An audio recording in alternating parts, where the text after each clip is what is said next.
This episode is brought to you by the fine folks at Babylon Burning. Babylon Burning is a 50-year-old legacy screen printing business located in the heart of San Francisco's South of Market district. They specialize in high-quality custom screen printing that's built to last. For 5 decades, they've been putting ink to fabric, working hands-on with beloved SF institutions like Rainbow Grocery, the Balboa Theater, and SF MoMA to produce custom merchandise people love to wear, collect, and proudly show off. 2026 marks 50 years of keeping this well-oiled machine running strong. To celebrate this incredible milestone, longtime owner Mike Lynch has extended an open invitation to the public for an all-day 50th anniversary party on Friday, March 13th. That's 2 Fridays from now, y'all. Bring a shirt to print, dance a little, raise a glass, swap stories, and help celebrate a shop that's been keeping San Francisco weird, loud, and well-dressed since day one.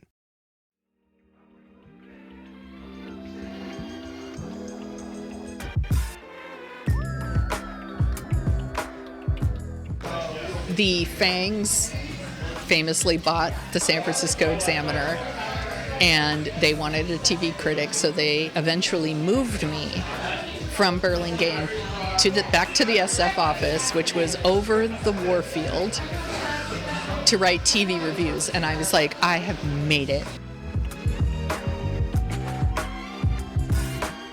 That was Sonia Mansfield from What a Creep podcast.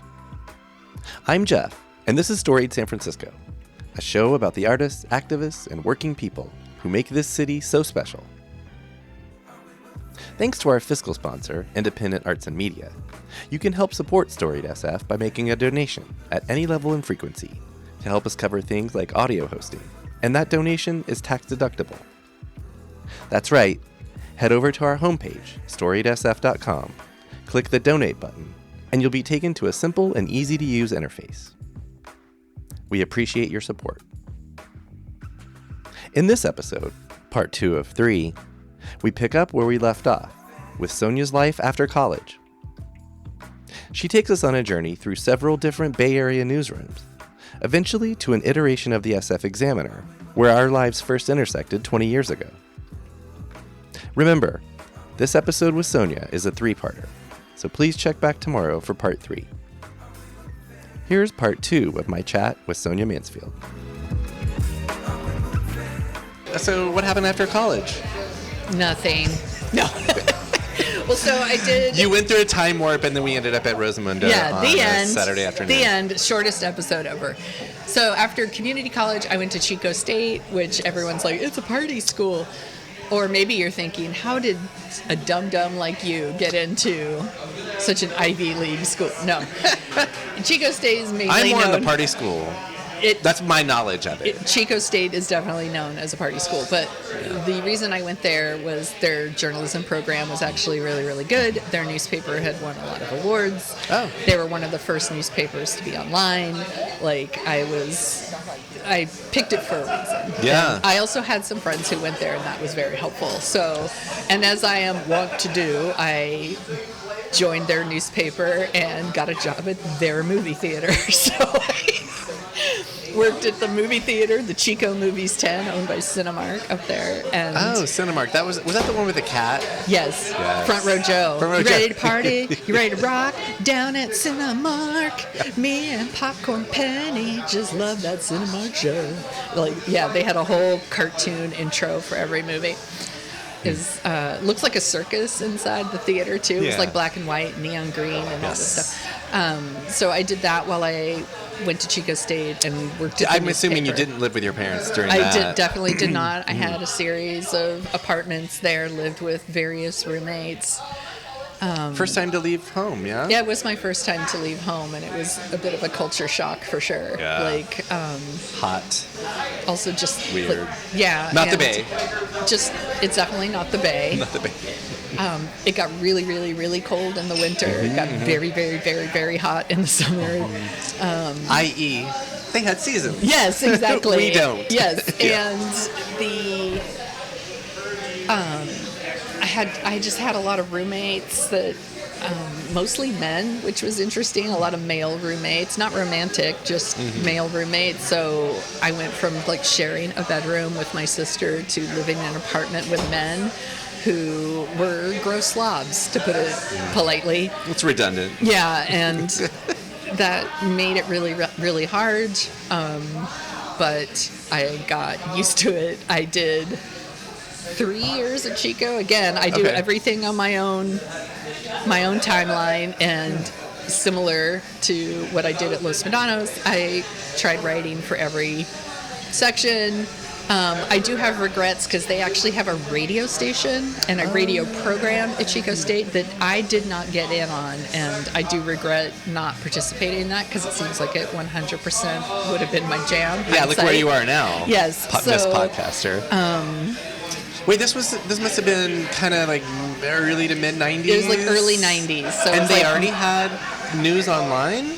The minute internet was a thing. That's early as fuck. We had an online newspaper. Yeah, okay. Yeah, it was called the Orion, and it was a great newspaper. I wrote a column every week.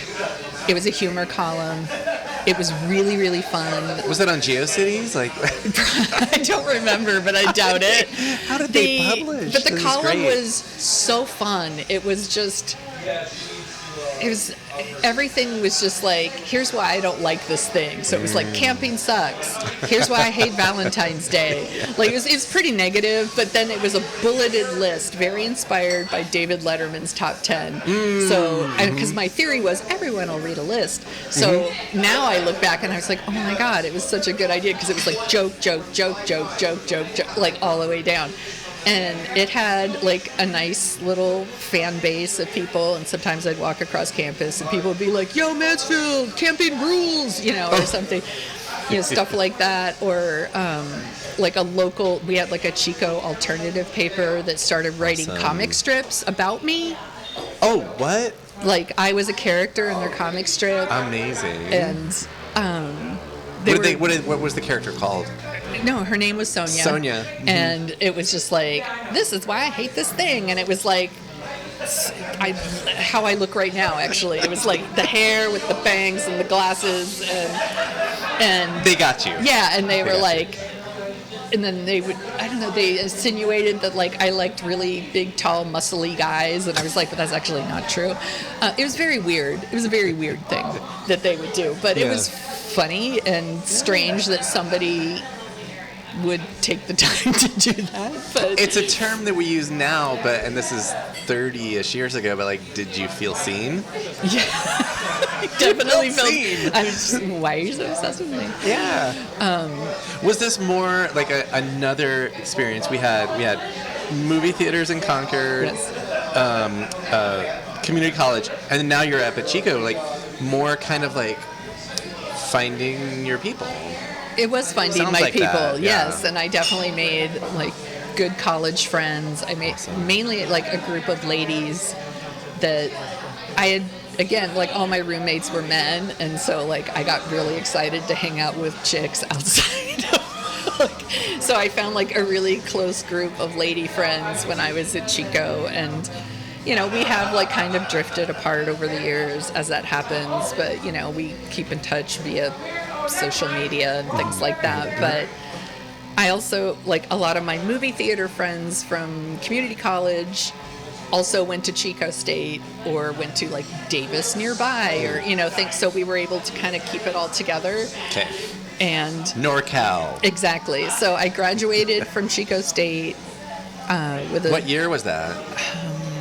I want to say 96. Yeah. Okay. And again, took my time.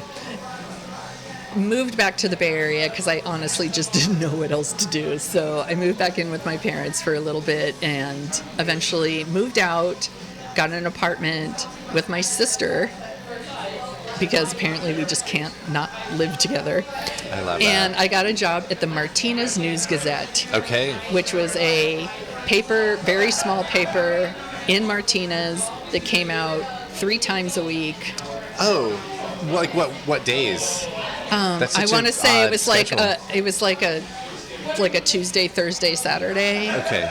Kind of thing. And while I was there, I made a whopping $213 a week. I was very poor. A lot of my money went to rent. Nothing has changed. Journalists still don't make any money. Correct. So the thing I would do was I would basically pay my rent. I had a little bit of money left over for gas, and then I would show up at friends' houses around dinner time and be like, "What are you doing?" And they're like, "Eating dinner." And I was like, "What a coincidence. I have not eaten today." It's a version of when you're a kid and you popped in for cartoons, but now you're now I'm just showing dinner. up at my friend's house to eat. So that was the thing that happened, and I wrote. And this is as a post-grad working adult.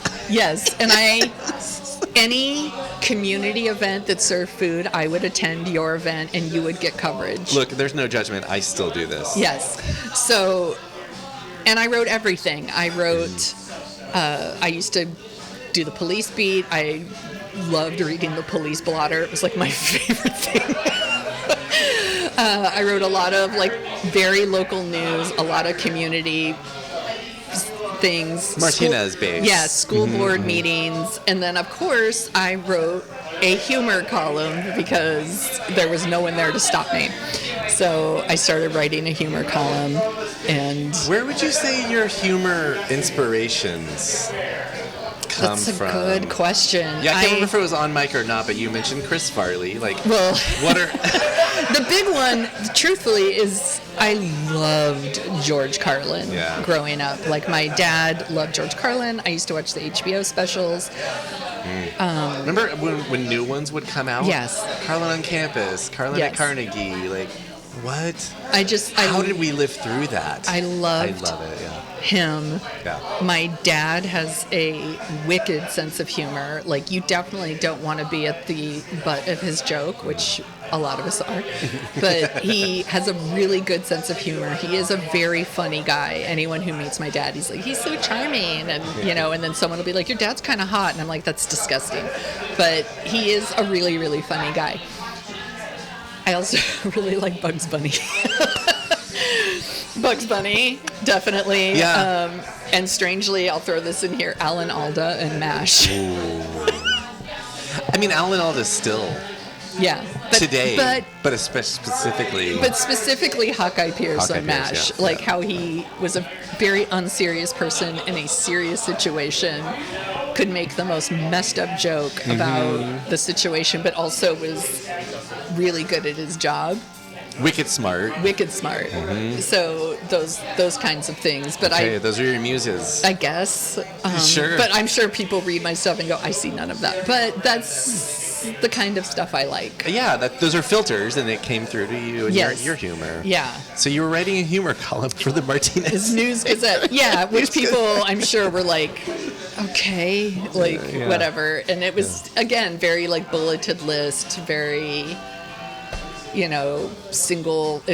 Kind of Sex in the City before Sex in the City, maybe even a lot of like, I'm a single girl, and I was really obsessed with Beck at the time. So late 90s. Yeah, right about my obsession with Beck a lot, things like that. It was very silly. But before we learned he's a Scientologist? I did not know that because now he's like not on my list. But back in the day, like Odelay Beck. It was a time, yes. I was in love with Odelay Beck. Such good stuff. Obsessed. Yeah. That job led to San Francisco Independent. Yeah. So I was working for the Fang. We're getting closer. I worked for the Fang family. Yep. And there I was a neighborhood reporter. So again, it was like school board, community meetings, was the planning office, commission. Was the office in the city or? Yes, it was in Bayview, off like Evans. So by where Speakeasy Brewing used to be. Oh yeah. The office was right by there. Can we rewind? Yeah. Can we rewind a little bit? Because I completely forgot. Especially for born and raised folks, Bay Area born and raised. I like to get early stories of coming to the city, or even first impressions, if you remember those. Of like, yes, you were born and raised in Concord, but like, do you remember coming to the city as a kid? I was very intimidated by the city. Okay. So I did come here when I was younger. My grandmother used to take me to the Nutcracker around Christmas Eve. We Civic would do Center. that. Yeah. Which I just took my son for the first time to the Nutcracker right around the holidays because they do a special sensory performance, which is so lovely. Amazing. So lovely. So fun. So there were things like that. We would come into San Francisco for special occasions. Like, again, my sister, she's here all the time. This is a podcast about her. Yeah, she's going to raves, she's doing the things, she's going to the club, whatever. And in the club, they're all fam. Like, she would do her thing. I didn't come here that often, but then I had friends who were like, please, like, come to the Palladium with me. And I'm like, so I would go to the Palladium and, like, I would just stand out like a sore thumb. Like, I remember showing up one time, and again, like big, round, black glasses, wearing like a vest with like a Ross Perot for president button. Wait, what? At the Palladium. Like, hi, everybody, I'm here to dance. Oh, my God. With a hand out? Who's going to fill up my dance card, gentlemen? Oh, my God. Such a goober. Such a goober. This must be 96. Oh, no, 92. That would have been earlier. 92, earlier. Yeah, So this is when I was still working at the theater. And, like, you work with all kinds of different people, and, like, people would ask me to do things, and I would just say, yes, of course. I'll try that. I'll do this. I'll do the thing. So it's like, sure, I'll go to what they would then call the Get Ladium. Go to the Get Ladium, but I'll be wearing my fucking Ross Perot button, like it's just a total, like, a huge red flag on my vest. It's like, hi, I'm a total goober. Dance with me. What is love?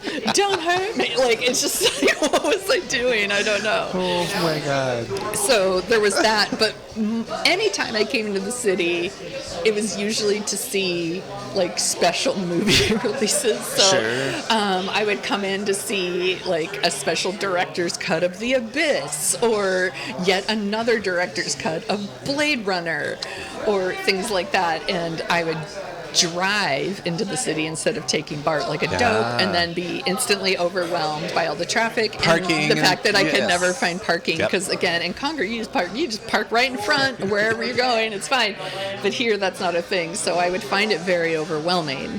It's funny, like, my question of like, oh, your first impressions of San Francisco, and it's amazingly the same as today. Like, everything you just said is like, that all tracks. So, but now you have a job, so let's go back to now. You get a job at the Independent. I'm commuting into the city, and I'm working at the San Francisco Independent, and I'm, it's olden days. We're in the office 5 days a week. Mm-hmm. You hear that, kids? Yep, and writing. I think we were supposed to write like 3 stories a week. It was like not hard. That's nothing. Not hard, but it was a little bit more money than what I was making at the Gazette, and it was a bigger circulation, and again, like, more clips. So it was like school board. I did a lot of school board, a lot of planning commission, and I'd still like dork out a little bit about that kind of stuff, like. Like going to board of supervisor meetings, and I watched many a wedding in City Hall, just chilling, watching people get married, because it's beautiful. It's a beautiful place. And I just loved being here. But what's funny is I didn't move here. I was still commuting from Concord. And at this point, I had like bought a house with my sister, and she had a baby. So it was like my sister and I living together with her daughter Lorelai, a baby. The father was like kind of in the, like, part-time dad or whatever, weekend dad, every other weekend dad. So we were together living in this house, and I was commuting into the city, and then I moved to the Burlingame office of the Independent. Oh, okay. Where I wrote movie reviews. I wrote movie reviews for the Independent and ran their like arts entertainment section. But I really started pushing to write TV reviews. And so I started writing television reviews. And was this early 2000s? Now it's like, we're talking like 2000. What were the shows that you wanted to write about? It was things like Buffy the Vampire Slayer and Alias and shows like that. And the Fangs famously bought the San Francisco Examiner. and they wanted a TV critic, so they eventually moved me from Burlingame back to the SF office, which was over the Warfield, to write TV reviews. And I was like, I have made it. This is it. This is my dream job. Yep. You've landed. They are paying me to watch TV. And that's what interviewing people who were on Joe Millionaire and writing reviews about Survivor and American Idol and all this shit. And guess what? When you start getting paid to write about TV, it's not as fun to watch it anymore. But it was fun, and It's a sweet spot. Kind of. Yeah. And, you know, I sat in a little section in the office with, like, nearby the film critic and, like, the woman who covered dance and, you know, right next to the sports department. And oh, that makes sense. Yeah, A&E and sports. Yeah.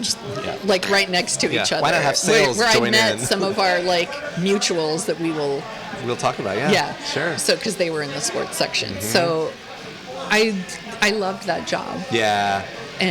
But eventually, you know, the Examiner wasn't doing so well, and they cut a bunch of people, and of course they, you know, cut me, and then proceeded to rehire me like 3 weeks later to be their arts and entertainment editor. So it's like, we'll lay you off and then promote you.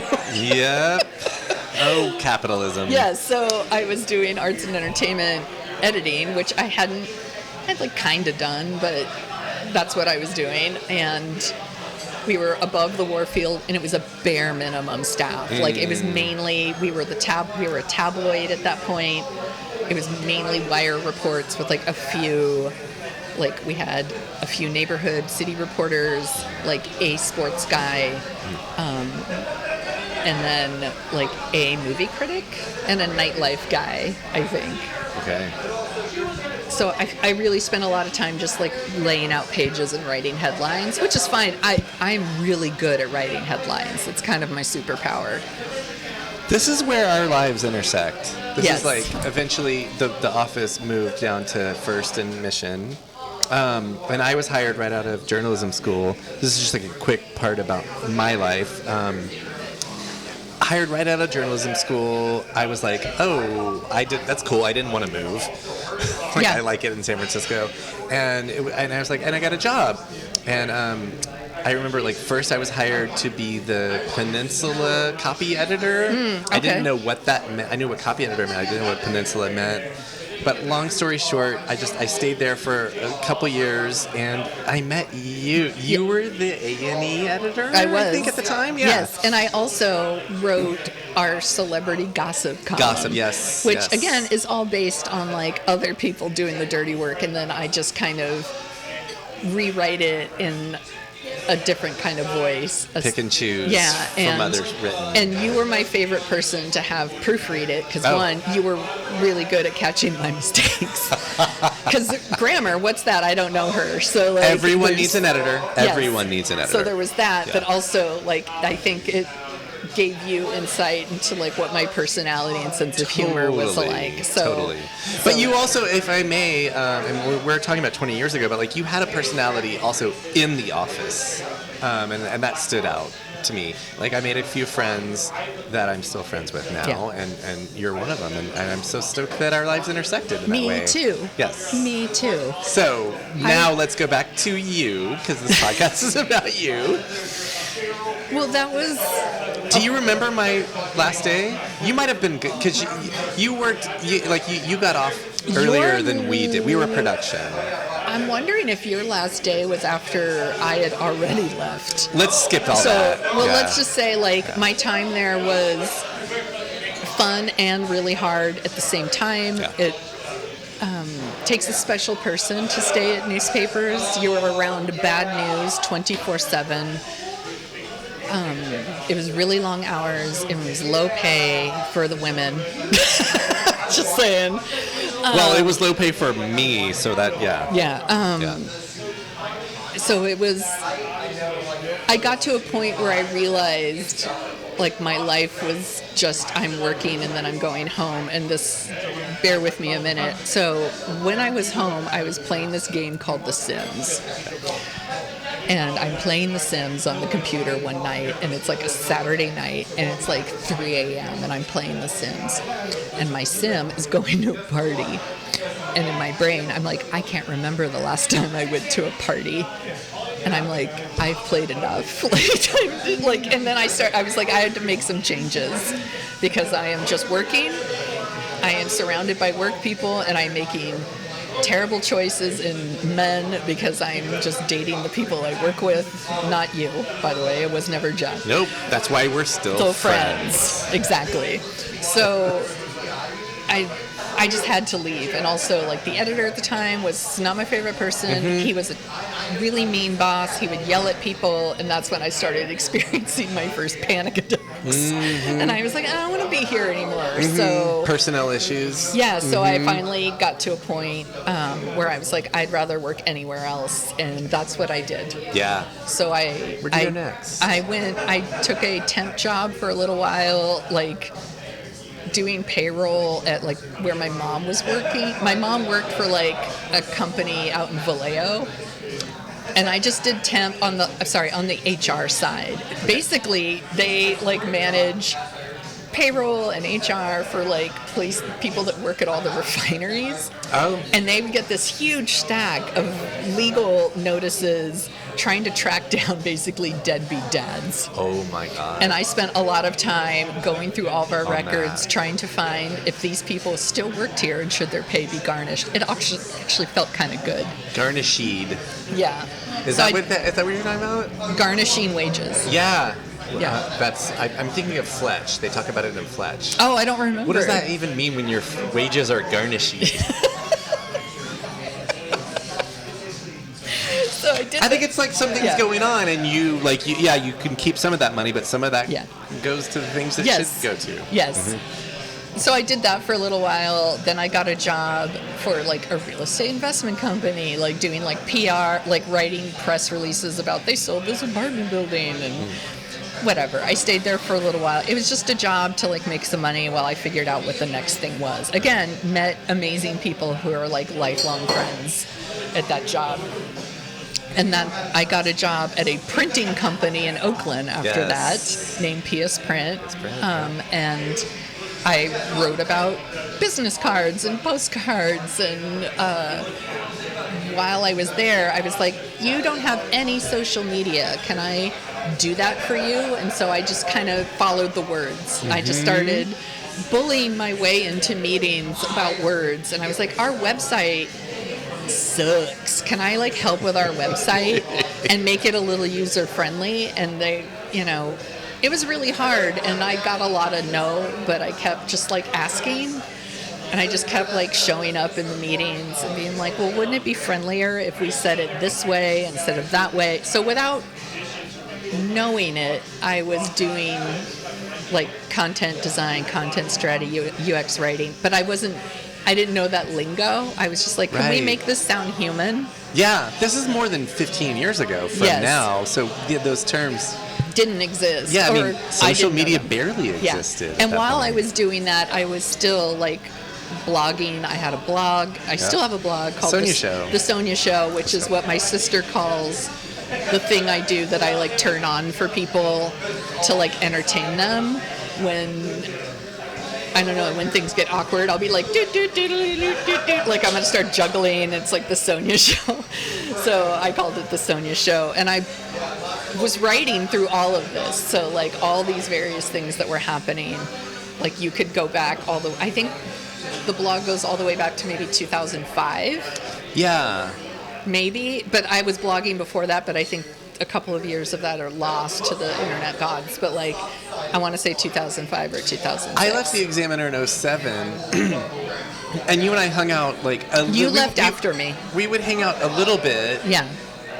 Eventually, but I remember I knew about your blog, and that's how I kept up with you. I followed your these are like days of blogs. Yes. So the Sonia Show was honestly, huge. We should bring them back. I'm down. And flip phones. I'm into it. Let's do it. That was What a Creeps, Sonia Mansfield. We recorded this episode at Rosamunda in the Mission. Check back tomorrow for the conclusion of our episode with Sonia Mansfield. available wherever you get podcasts. Music for Storied San Francisco was produced, performed, and curated by Otis McDonald. Our contributing producer is Aaron Lim of Bitch Talk Podcast. And the show is produced and hosted by me, Jeff Hunt. Now in our 8th season, we have more than 300 episodes available on our website, storiedsf.com, or wherever you listen to podcasts. If possible, please rate and review the show. I want to know what you think. Find us on Substack for our monthly newsletter and more. And follow us on Instagram and Threads at storiedsf. Reach us there or email us at storiedsf@gmail.com. Thanks for listening. Try to stay hopeful in these dark times. Keep being wacky, creative, and kind out there. And we'll see you next time on Storied San Francisco.